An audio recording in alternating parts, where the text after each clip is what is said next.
عمر سے سفارش کرو کہ عمر نیا کرتا پہنا کرے. ملکوں کے سفیر آتے, عمر وہی پھٹی پرانی چادر اوڑھ کے اور وہی کئی جگہ پہ پیوند لگے سوٹ پہن کے سفیروں کے سامنے بیٹھ جاتا ہے. عمر کو مشورہ دو, طے ہو گئی بات. سب نے جب مشورہ دے لیا تو سارے کہنے لگے یہ بتاؤ شیر کی مونچھ کو ہاتھ کون لگائے گا, کہنا کس نے ہے, بندہ بھی تو ڈھونڈو نا. نے کہا جناب میرا یہ خیال ہے کہ مولا علی شیر خدا کہیں گے, کیونکہ جس شخص کی عمر کو سب سے زیادہ حیا کرتے دیکھا وہ شیر خدا مولا علی ہے رضی اللہ تعالی علی کہیں گے. اس لیے کہ جناب علی تو کئی دفعہ جب گفتگو کرتے تھے تو حضرت عمر چپ کر جاتے تھے اور فرماتے تھے علی نہ ہوتا تو میں ہلاک ہو جاتا. تو کہا علی سے کہو. جناب علی شیر خدا کو بلایا, کس کام کے لیے جی؟ اللہ اکبر. یہ ذرا اپنے اس دور پہ اس بات کو ذرا لاکا جناب ان سے کہیں کہ زیادہ نہیں, ایک کرتا نیا پہن لے. سفیر آتے ہیں, وزیر آتے ہیں تو ایک کرتا نیا پہن لے. حضرت علی کو بلایا, آپ فرمانے لگے کوئی اور بات ہوتی تو میں کہہ دیتا, یہ والی میں نہیں کہہ سکتا. کوئی اور ہوتی تو میں عمر کو کئی دفعہ کہہ دیتا ہوں, جلال میں بھی تو سن, یہ والی میں نہیں کہہ سکتا. میں تمہیں ایک مشورہ دیتا ہوں. کہا وہ کیا؟ کہنے لگے سید عائشہ صدیقہ سے کہو, وہ مومنوں کی ماں ہیں, عمر ٹالے گا نہیں. اماں جی سے جا کے کہا اماں جی نیا کرتا عمر سے کہیں پہن لیں, وزیر آتے ہیں بڑے بڑے لوگ تو چلو کوئی حرج نہیں. اماں جی نے کہا اچھا کوئی بات نہیں میں بلا لیتی ہوں. جناب عائشہ نے پیغام بھیجا. جب خادم نے کہا نا مصطفیٰ کے گھر سے پیغام آیا ہے, تو 20 لوگ بیٹھے تھے. عمر کانپتے ہوئے اٹھے, کانپتے دوڑے. حضرت عائشہ پردے میں تھی تو فرماتی ہیں عمر اتحیات کی حالت میں بیٹھ گئے. کہا اماں جی دیر تو نہیں ہو گئی مجھے آنے میں؟ کہا نہیں ٹائم پہ آ گئے ہو. کس لیے بلایا تھا؟ کہا عمر دیکھو غربت کے معاملات اور ہوتے ہیں, جب اللہ آسانی دے تو کوئی چیز استعمال کرنا حرام نہیں ہوتی, اگر حرام ہے تو بتاؤ. کہا نہیں اماں جی حلال ہی ہے. تو فرمایا پھر اتنے سفیر آتے ہیں, مشیر آتے ہیں, اب تو مال غنیمت بڑا آتا ہے, ڈھیر لگ جاتے ہیں مسجد میں, تو چل ایک نیا کرتا تم بھی پہن لیا کرو. اور آپ نیا کرتا پہنو گے تو دھاک بیٹھے گی غیروں پر. تو صحابہ کا مشورہ ہے کہ آپ نیا لباس پہنے. اماں جی کہتی ہے میں نے حکم دیا تو عمر چپ کر گئے, گردن جھک گئی. تھوڑی دیر کے بعد سیدنا عمر فاروق نے سر اٹھایا تو داڑھی پہ آنسو گر رہے تھے, رو پڑے. کہنے لگے پاک محبوب کی پاک بیوی جیسے حکم کرتی ہو میں حاضر ہوں, پر مجھے وہ والا لباس پہنانا جو میرے مصطفیٰ نے پسند فرمایا ہے. اگر یہ رنگ رسول پاک کا ہے تو میں حاضر ہوں, اور اگر نبی پاک کا نہیں تو پھر جیسے آپ حکم کریں. جناب عائشہ کہتے ہیں عمر روئے تو میں زیادہ روئی, میرا پلو بھیگ گیا آنسوؤں سے. میں نے کہا عمر آپ جائیے. عمر یوں نکلے تو جو صحابہ کھڑے تھے وہ کونے میں تھے, سارے آ گئے. کہا اماں جی کیا بناؤ؟ فرمایا بھائی تم سب جو باتیں کہتے ہو وہ اپنی جگہ ٹھیک ہیں, پر عمر جو بات کرتا ہے وہ سب سے زیادہ ٹھیک ہے. عمر جس پہلو پر بات کرتا ہے وہ یار ایسی عاجزی, ایسا رنگ, ایسا انداز, ایسا طرز حیات, ایسی زندگی. اولاد کے معاملے میں لوگ بزدل ہو جاتے ہیں, بزدل. پر حضرت عمر کا بیٹا مصر گیا, وہاں سے کمائی کر کے لایا, تجارت کرنے گیا, لاکھوں کا مال. کون سا باپ ہے دنیا میں جس کا بیٹا باہر سے پیسے لے کے آئے تو ابا تفصیل پوچھے کہ بیٹا کہاں سے کمائے, کہاں سے لایا, کتنے ملے, کیوں آئے؟ کون سا باپ تفصیل پوچھتا ہے؟ ابا تو کہتا ہے لا صحیح, اور تعریفیں کرتا ہے میرا بیٹا بڑی کمائی کرتا ہے. کبھی پوچھا ہے اس سے کہ ڈیوٹی صحیح دیتا ہے کہ نہیں؟ کبھی پوچھا ہے کہ تو ایمانداری کی روزی لاتا ہے کہ حرام کی کماتا ہے؟ یہ باپ کی ذمہ داری ہے, یہ اماں کی ذمہ داری ہے. پھر کہتا ہے بیماری کیسے آ گئی, پریشانی کیسے آ گئی؟ تو نے کبھی سوال کیا اپنی اولاد سے؟ حضرت عمر فاروق رضی اللہ تعالیٰ عنہ کا بیٹا مصر سے پیسے کما کے لایا تو جناب عمر نے بلایا, فرمایا بیٹے اتنی تو تیرے پاس راس ہی نہیں تھی, تھوڑے سے تو پیسے لے کے گیا تھا, اتنی کمائی کیسے ہو گئی؟ اتنے تو پیسے نہیں تھے صاحب, کہاں سے کمائی لائے؟ اس نے کہا ابا جی وہ جو میرے چچا ہے نا مصر کے گورنر, آپ کے دوست, انہوں نے میری مدد کی ہے. فرمایا جتنے لوگ گئے تھے سب کی ہے مدد اس نے؟ کہا نہیں صرف میری کی. فرمایا تیری کیوں کی؟ تیری کیوں کی؟ کہا حضور آپ کے دوست ہیں. فرمایا چپ کر. حضور انہوں نے مجھے اتنے پیسے دیے, میں نے کاروبار میں ڈالے تو نفع آیا تو میں ان کی رقم دے کے. فرمایا خاموش ہو جا. باقی جتنے لوگ گئے تھے سب کی مدد کی اس نے؟ کہا نہیں حضور صرف میری کی. فرمایا اس نے تیری مدد نہیں کی, اس نے خلیفہ کے بیٹے کی مدد کی, اس لیے کہ وہ خلیفہ کو اپنے حق میں نرم کر سکے. فرمایا آدھا مال تیرا ہے, آدھا مال غنیمت کا ہے, مال خزانہ کا ہے, مسلمانوں کا ہے, اس لیے کہ تو جو وہاں سے مال کما کے لایا ہے وہ اپنے باپ کے خلیفہ ہونے کی وجہ سے کما کے لایا ہے, لہذا رکھ ادھر. یہاں کہتے ہیں کدھر سے آیا, کیسے آیا, کون سا حساب دیں, کیا کریں. او بھائی حضرت عمر رضی اللہ تعالیٰ عنہ کا اپنی اولاد کے بارے میں یہ رنگ ہے. ایک جنگ سے نا خوشبو آئی, خوشبو بڑی مہنگی ہوتی تھی, عرب میں خوشبو آج بھی بڑی مہنگی ہے, وہ زیادہ استعمال کرتے ہیں. میری باتوں کی سمجھ آ رہی ہے میرے بھائیوں؟ بڑی مہنگی خوشبو تھی. جب وہ خوشبو آئی تو حضرت عمر نے کہا, گھر میں پہلے پہنچی حضرت عمر کے, چونکہ زیادہ عورتیں استعمال کرتی تھی گھر کے اندر خوشبو, مرد بھی لگاتے تھے. حضرت عمر نے اپنی بیوی سے کہا, آپ کی زوجہ تو تھی وہ بڑی خوشبو کو پسند کرتی تھی. حضرت عمر نے اپنی زوجہ سے کہا کہ خوشبو لاؤ, میں نے ایک عورت کی ڈیوٹی لگائی ہے, وہ خوشبو تول کے نا تو حصہ برابر صحابہ میں بانٹ دے گی. تو آپ کی زوجہ کہنے لگی کسی بی بی کی ڈیوٹی لگانے کی کیا ضرورت تھی, میں جو موجود تھی میں بانٹ دیتی ہوں تول کے حصہ برابر. آپ نے فرمایا نہیں تو رہنے دے, اور فلانی بی بی بانٹے گی. کہا حضور میں نے بھی بانٹنی ہے, میرے پہ کچھ حق ہے؟ آپ نے فرمایا نہیں, تو تفصیل نہ پوچھ, تو خوشبو دے دے, کوئی اور بانٹے گی. خاتون خانہ تھی نا, کہنے لگی نہیں مجھے بھی آج آپ کو بتانا ہی پڑے گا کہ کوئی جو بانٹ سکتی ہے تو میں کیوں نہیں بانٹ سکتی. زوجہ کہتی عمر نے بات کی تو میری چیخیں نکل گئی. حضرت عمر فرمانے لگے جب تو خوشبو بانٹے گی نا تیرے ہاتھوں کو بھی لگے گی, تیرے دوپٹوں کو بھی لگ جائے گی. اگر رب کریم نے مجھ سے سوال پوچھا کہ عمر خوشبو تو مسلمانوں کی تھی, تیری بیوی کے دوپٹے کو کیوں لگ گئی, تو میں اللہ کے حضور کیا جواب دوں گا؟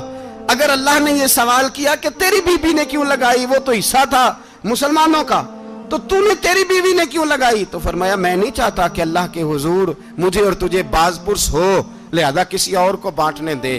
زوجہ روئی اور تڑپ کے کہنے لگی عمر مجھے لگتا ہے صبح قیامت بھی تیری بیوی ہونے کی وجہ سے اللہ مجھے جنت عطا فرما دے گا, تیری زوجہ ہونے کی برکت سے. بھائی یہ معیار رکھا, خدا کی قسم ایسا شخص تاریخ میں دوبارہ نہیں آیا. اتنا بڑا آدمی, اتنا بڑا شخص, اتنا بڑا آدمی, اور پھر رنگ یہ ہے کہ عمر 22 لاکھ مربع میل کا حکمران, 22 لاکھ, اور کھجور کے درخت کے نیچے مٹی کا ڈھیلا لے کے سو گئے ہیں, پرواہ کوئی نہیں, کوئی مسئلہ ہی نہیں. 2 غلام ساتھ بیٹھے تو ایک روٹی حضرت عمر نے گھر سے منگوائی, تھوڑا سا سرکہ, تو غلام کہنے لگے ہم نے بھی کھانی ہے. فرمایا کوئی حرج نہیں, روٹی کو پیٹ بھر کے کھانا ضروری تو نہیں, 3 حصوں میں بانٹ لیتے ہیں. ایک آدمی آیا ہوا تھا مصر کا رہنے والا ملنے کے لیے, اس نے پوچھا عمر کدھر ہیں, تو کہا وہ ادھر جاؤ مسجد میں بیٹھے ہوں گے. اور واپس آیا تو کہنے لگا وہاں تو 3 غلام بیٹھے ہیں, ایک روٹی بانٹ کے کھا رہے ہیں, لگتا ہے کئی دنوں سے روٹی نہیں ملی. کہا 3 غلام تو کوئی نہیں, وہاں 2 ہی تھے, تیسرے تو امیر المومنین تھے. اس نے کہا نہیں 3 غلام ہیں, کپڑے بھی ایک طرح کے پہنے ہوئے, بلکہ 2 کے تو پھر صحیح ہیں, تیسرے کے تو زیادہ ماڑے ہیں. کپڑے بھی ایک طرح کے, کھانا پینا بھی ایک طرح کا, اور ان کا نشست برخاست بھی ایک طرح کی ہے, لہذا کوئی فرق نہیں. حضرت ابو ہریرہ کہتے ہیں میں لے کے آیا, اور جناب عمر کو جب میں نے کچی زمین میں تامت سمیٹ بیٹھے دیکھا تو میں رو پڑا. میں نے اس مصر سے آنے والے کو کہا تو اس کے جلوے دیکھ, اگر اس کی ذات میں اتنا حسن ہے تو محمد عربی کا مقام کیا ہوگا. یہ مقام غور ہے, مقام غور. 10 محرم کو لوگ دیگے پکائیں گے نا, نہیں پکانی ہے, کوئی بول دے نہیں, ہاں نہ نہیں کر دے, پروگرام بدلیا تو نہیں دی عید کی کہ وہ ایک کام شروع ہویا ہے لات ٹیٹ ہونے والا. کیوں جی, پکنی ہے نا دیکھیں 10 محرم کو انشاءاللہ تعالی, ہم بھی پکائیں گے انشاءاللہ, یہاں بھی پروگرام ہوگا. تو 10 محرم کو جو دیگ پکنی ہے تو ایسا نہیں ہو سکتا کہ 1 محرم کو حضرت عمر کے نام کی بھی کوئی پک جائے. اگر امام حسن حسین کے نام کی دیگیں پکے تو جو امام حسن حسین کے سے پیار کرنے والے ہیں, جو امام حسن حسین سے, ہم لوگوں نے بھی عجیب رٹا اپنایا ہے نا, ہم لوگ بات کا ایک پہلو دیکھتے ہیں، دوسرا نہیں دیکھتے۔ حضرت امام حسن اور حسین کو بھی نبی پاک نے شہید کہا، اور جناب عمر کو بھی رسول اللہ نے خود شہید فرمایا، فرمایا شہید ہے، خود فرمایا اپنی زبان سے کہ یہ شہید ہے، خود میرا عمر شہید ہے۔ تو ان کے نام کی دیگ نہیں پکنی چاہیے، اس طرف نہیں ہماری توجہ ہونی چاہیے۔ اور اہل بیت نبوت، یہ بات میں پہلے بھی کرتا ہوں، آج پھر کرنا ضروری سمجھتا ہوں، اہل بیت کا پیار سن لو کان کھول کے، اہل بیت کا پیار اگر ہمیں کسی نے سکھایا ہے تو سیدنا عمر فاروق نے سکھایا ہے۔ اہل بیت نبوت کی محبت اگر کسی نے سکھائی ہے تو کس نے سکھائی ہے؟ بول کے بتائیے، حضرت عمر نے۔ اہل بیت کا پیار ہمیں حضرت عمر نے بول کر کے سکھایا ہے۔ بھائی یاد رکھیں، کسی کی طاقت نہیں تھی دم مارنے کی حضرت عمر کے سامنے، طاقت ہی نہیں تھی۔ کیسر و کسرا کانپ جاتے تھے، جرأت ہی نہیں کرتے تھے حضرت۔ اور ہمارے تو تعلقات بڑے ہیں نا غیروں سے۔ حضرت ابو موسیٰ اشعری رضی اللہ تعالیٰ عنہ فرماتے ہیں میرا منشی سائی تھا، وہ کاتب کہتے تھے وہ لوگ، میرا حساب کتاب عیسائی تھا۔ تو فرماتے ہیں ایک دن میں نے وہ سارا حساب کتاب لین دین کے حضرت عمر کو دکھائے تو فرمانے لگے جس نے لکھے ہیں اس کو بلاؤ۔ کہنے لگے حضور مسجد نہیں آ سکتا۔ کیوں نہیں آ سکتا؟ کہنے لگے وہ عیسائی ہے۔ کہتے ہیں حضرت عمر جلال میں آ گئے۔ آپ فرمانے لگے جنہیں رب دور کرتا ہے تم کیوں قریب کرتے ہو؟ جنہیں اللہ دور کرتا ہے۔ فرمایا تم غیروں کو اگر عہدے دو گے تو اپنوں کا کیا بنے گا؟ اگر تم غیروں کو عہدے دو گے تو اپنوں کا۔ یہ سوچ ہے جو آج برما کے مسلمانوں کے لیے بھی ضروری ہے۔ کہا اگر تم غیروں کو عہدے دو گے تو اپنوں کا۔ ہم نے غیروں کو عہدے دیے تو دیکھا نا اپنے کس طرح کاٹے جا رہے ہیں۔ غیروں کو جو عہدے دے دیے یارانے سارے غیروں سے، روز دعویٰ ہوتا ہے چین ہمارا سجن ہے، چین ہمارا دوست ہے۔ او بھائی دوست ہے تو اس سے کہو نا کہ برما تو تمہاری ایک چھوٹی سی ریاست ہے، چین کے بغیر تو وہ سانس بھی نہیں لے سکتا۔ اس کو کہو نا اس حکومت پہ دباؤ ڈالے۔ لیکن ہم لوگوں نے غیروں کو عہدے دیے تو اپنے پس گئے۔ حضرت عمر کہتے تھے ذمہ کا ہم ادب کریں گے، ذمہ کافر کا ہم، ایسا کافر جو مسلمان ریاست کو قبول کرے، بدامنی نہ پھیلائے۔ ایک آدمی کو آپ نے دیکھا آنکھوں سے نابینا ہے اور بھیک مانگ رہا ہے، تو حضرت عمر کو نظر آ گیا۔ فرمایا کون ہو؟ اس نے کہا میں یہودی ہوں۔ فرمایا بھیک کیوں مانگتے ہو؟ کہا جب تک تندرست تھا مسلمانوں کو جزیہ دیتا تھا، بوڑھا ہو گیا ہوں کیا کروں؟ حضرت عمر نے گھوڑے کی پشت پہ بٹھایا، کافر کو گھوڑے کی پشت پہ بٹھایا اور بٹھا کے مدینے لائے۔ حضرت علی شیر خدا وزیر خزانہ تھے۔ فرمایا علی اس کا وظیفہ جاری کرو۔ کہا یہ کون ہے؟ فرمایا یہ یہودی ہے لیکن یہ ہمیں جزیہ دیتا رہا، بوڑھا ہو گیا بیچارہ، بھیک مانگنے پہ مجبور ہے، ہماری حکومت کے اندر رہتا ہے، اس کا پورا وظیفہ جتنا خرچہ اتنا وظیفہ لگاؤ۔ حضرت علی کہتے ہیں میں وظیفہ لگا رہا تھا اور وہ میرے نبی کا کلمہ پڑھ رہا تھا، وہ رسول اللہ کا کلمہ پڑھ رہا تھا۔ یہ مزاج، یہ نہیں کہ کافر۔ حضرت عمر نے گورنروں کو خط لکھے تھے کہ زبردستی کسی کو مسلمان نہیں کرنا، جہاں ان کی عبادت گاہیں بنی ہو گرانی نہیں، کوئی مندر کوئی گرجا ضائع نہیں کرنا۔ اسلام سب کو جینے کا موقع دیتا ہے، پر بے ایمانوں، ظالموں، بدذاتوں تمہیں یہ کہتا ہے کہ ہم تمہیں جینے کا موقع دیتے، تم بھی مسلمانوں کو جینے کا موقع دو۔ یہ جہاں بستے ہیں جہاں رہتے ہیں انہیں وہاں جینے کا موقع دو، انہیں بھی اللہ اکبر کہنے کا موقع دو، انہیں بھی قرآن پڑھنے کا موقع دو، انہیں بھی رسول اللہ پر درود پڑھنے کا موقع دو۔ ہمارے ملک میں عیسائی اپنی مرضی سے کھلے عام تبلیغ کرتے ہیں، یہاں تو چینل چلائے ہیں عیسائیوں نے۔ کسی مذہبی جماعت نے کبھی جلوس نکالا ہے کہ عیسائیوں کا چینل بند کرو؟ بولے نکلا ہے کہ نہیں نکلا؟ کتنے ظلم کی بات ہے۔ ہم جب غیر کو اتنا تحفظ دیتے ہیں، اتنا تحفظ دیتے ہیں، ہم نے دیکھا ہے مجھے بیسیوں لوگوں نے عید پہ ٹیلی فون کیے کہ عیسائیوں کو قربانی کا گوشت دے لیں، مجبور ہیں جی، دروازے پہ آ گئے ہیں، ہمارے کام کاج کرتے ہیں۔ بیسیوں لوگ، عام آدمی کے دل میں ان کا اتنا جذبہ ہے، وہ مسائل کا بیان کرنا ایک علیحدہ بات، لیکن ہمارے دل کافر کے حق میں بھی نرم ہو جاتے ہیں۔ تم کس قدر زیادہ بے ایمان ہو اور کفر کس قدر زیادہ ذلیل ہو گیا ہے کہ مسلمان کے حق میں نرم ہوتا ہی نہیں۔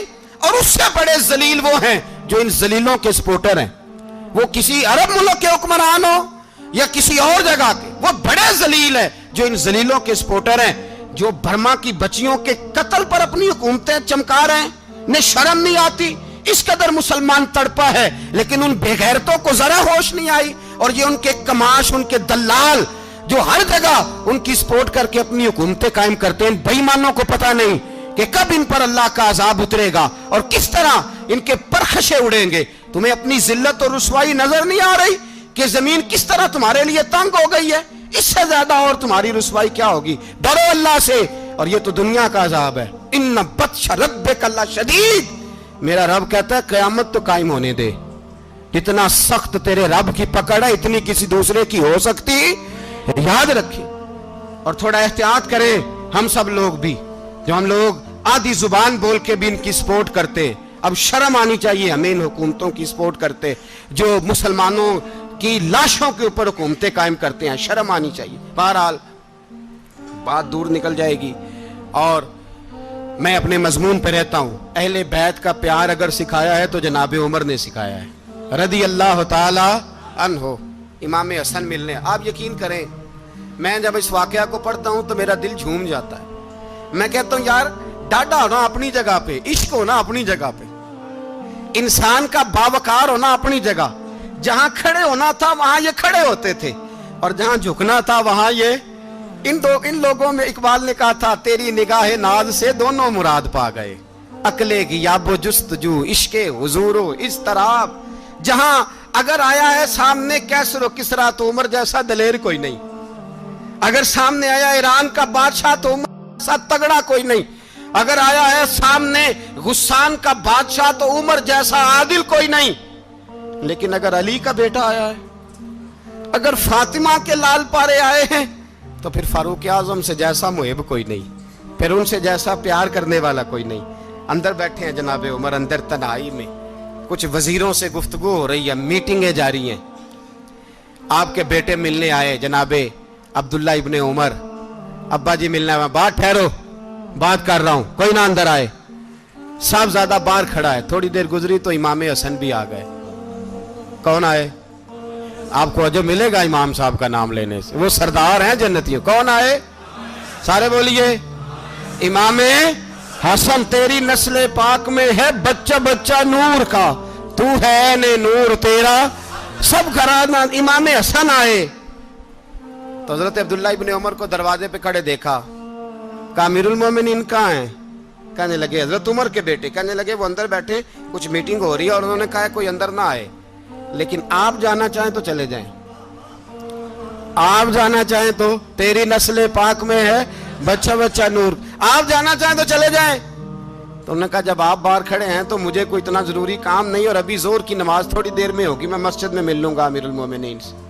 یہ بات کہہ کہ امام حسن چلے گئے. یار اتنی بڑی بات نہیں تھی، اتنی بڑی بات نہیں تھی. وہ میرے استادوں کا بیٹا بھی آئے تو کہا ٹھیک ہے جی وہ سوئے ہوئے ہیں، کوئی غرض نہیں یار میں ٹھہر کے آ جاؤں گا. کوئی بڑی بات نہیں تھی، دیکھا جائے تو بڑی بات نہیں تھی، پر بات بہت بڑی تھی اس لیے کہ یہ خالی حسن نہیں، یہ حسن ابن علی ہے، یہ حضرت فاطمہ کے لخت جگر. حضرت عمر باہر نکلے. عبداللہ ابن عمر سے پوچھا کوئی آیا تو نہیں؟ تو کہا حضور امام حسن آئے تھے. تو کہا پھر شہزادے کو اندر کیوں نہیں بھیجا؟ کہا میں نے کہا تھا. وہ کہنے لگے اگر امیر المومنین مصروف ہیں تو میں ظہر میں مل لوں گا. حضرت عمر رونے لگے. فرمایا بیٹے تو نے اچھا نہیں کیا. پھر مسجد نہیں گئے، سیدھے امام حسن کے دروازے دستک دی. امام حسن باہر آئے. کہا شہزادے آئے تھے تو ملے کیوں نہیں؟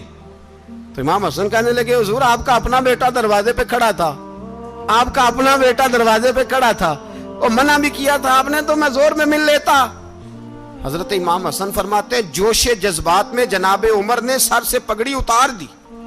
جوش جذبات میں کہنے لگے حسن میرے بیٹے کا اور آپ کا کیا مقابلہ؟ کیا اس کی ماں کا نام فاطمہ الزہرا ہے؟ کیا اس کی نانی کا نام خدیجۃ الکبریٰ ہے؟ کیا اس کے نانے کا نام محمد مصطفیٰ ہے؟ آپ کا اور اس کا کیا مقابلہ؟ پھر رو پڑے اور کہنے لگے بیٹے میں مکے کے صحراؤں میں اونٹ چرایا کرتا تھا، یہ جو میرے سر پر عزت کے بال ہیں یہ تیرے نانے کے اگائے ہوئے. میں مکے کے خبردار شہزادے خبردار. او بھائی اہل بیت نبوت کے ادب کا رنگ اگر سکھایا ہے تو سیدنا عمر نے سکھایا ہے. حضرت عمر فاروق اتھارٹی ہے، اسلام کی اتھارٹی. یکم محرم حضرت عمر کی شہادت ہے. یہودی بول اٹھا، کافر بول اٹھا، اگر 6 مہینے عمر دنیا میں اور رہتے تو دنیا میں کوئی کافر موجود نہ ہوتا. 6 مہینے. اور جب اس بطل جلیل کا جنازہ اٹھا، اللہ بخاری پڑھیے نا، اللہم ارزقنا شہادۃ فی سبیلک، اللہ بسترے کی موت نہ دینا، شہادت کی دینا. عمر شہید ہوئے، مسجد نبوی میں نماز پڑھاتے، اور جب جنازہ اٹھا تو مدینے کا پھر پیچھے جو دلیر بچے وہ مولا علی تھے. مولا علی، جناب عمر کا جنازہ اٹھا تو سب سے پہلی ہائے جو نکلی وہ حضرت علی کی زبان سے نکلی، اور حضرت علی ساری داڑھی آنسوؤں سے بھر گئی. لوگوں نے کہا کہ علی کیا ہوا؟ فرمانے لگے تم دیکھ نہیں رہے جنازہ کس کا اٹھا ہے؟ پلٹ کے دیکھو تو صحیح، تم پتہ نہیں یہ کون گیا ہے؟ کہ حضور کیا ہوا؟ آپ فرمانے لگے عمر اس طرح کے کام کر کے گیا ہے، اب ان کے رستوں پہ کون چلے گا؟ کون اس کے جگر راہ وفا میں نقش ایسے چھوڑ آیا ہوں، میں جس منزل سے گزرا ہوں وہ اب تک یاد کرتی ہے. حضرت علی حضرت عمر کے جنازے پہ کھڑے ہو کے کہتے ہیں اللہ مجھے اس طرح کے عمل کرنے کی توفیق دے جس طرح کی عمر کر کے گیا. میرے بھائی، بطل عزیز، بطل حریت حضرت عمر رضی اللہ تعالیٰ عنہ، جو اپنی زندگی انقلاب والی گزار کے گئے. عمر جب دنیا سے گئے تو 80 دینار کا قرضہ تھا، 22 لاکھ مربع میل کا حکمران. اور اپنے بیٹے سے کہنے لگے بیٹے کوشش کرنا تیرے خاندان والے مل کے میرا قرضہ اتار دے، میری قبر پہ بوجھ نہ رہے، اور اگر خاندان والے مدد نہ کریں تو میرے دوستوں سے بات کرنا، وہ مدد نہ کریں تو پھر علی سے بات کرنا. ان کا پیار آپس میں اتنا، اور تو اختلاف ثابت کر رہا. 80 دینار کا قرضہ چھوڑ کر حضرت عمر دنیا سے گئے، اور جاتی دفعہ کہہ گئے میرے بعد میرے بچوں کو حکومت کے مشورے میں بھی شامل نہ کرنا، حکومت کے مشورے میں بھی میری اولاد شامل نہ ہو. اتنا بڑا شخص اتنا بڑا رنگ دے کے 1 محرم کو جب عمر فاروق کا وصال ہوا تو بیٹے سے کہنے لگے اماں عائشہ سے جا کے کہو میرا بھی نبی پاک کے روضے میں دفن ہونے کو دل کرتا ہے. ایک قبر کی جگہ ہے اماں جی نے اپنے لیے رکھی ہے، بخاری ہے بخاری. حضرت عائشہ کے پاس صاحبزادے گئے، کہنے لگے اماں جی عمر کو زخم لگ گیا ہے، حالت بڑی پریشانی والی ہے. وہ کہتے ہیں اگر اماں اجازت دیں. سید عائشہ رو پڑی، فرمانے لگی کہ وہ اپنی قبر کی جگہ تو نہیں نہ کسی کو دیتا، پر عمر نے کمال ہی بڑا کیا. اسے کہو جاؤ گنبد خضرا میں قیامت تک جو مصطفیٰ پہ اور ابو بکر پہ سلام پڑے گا وہ تجھ پہ بھی سلام پڑھ کے جائے گا. جاؤ میں نے جگہ دی.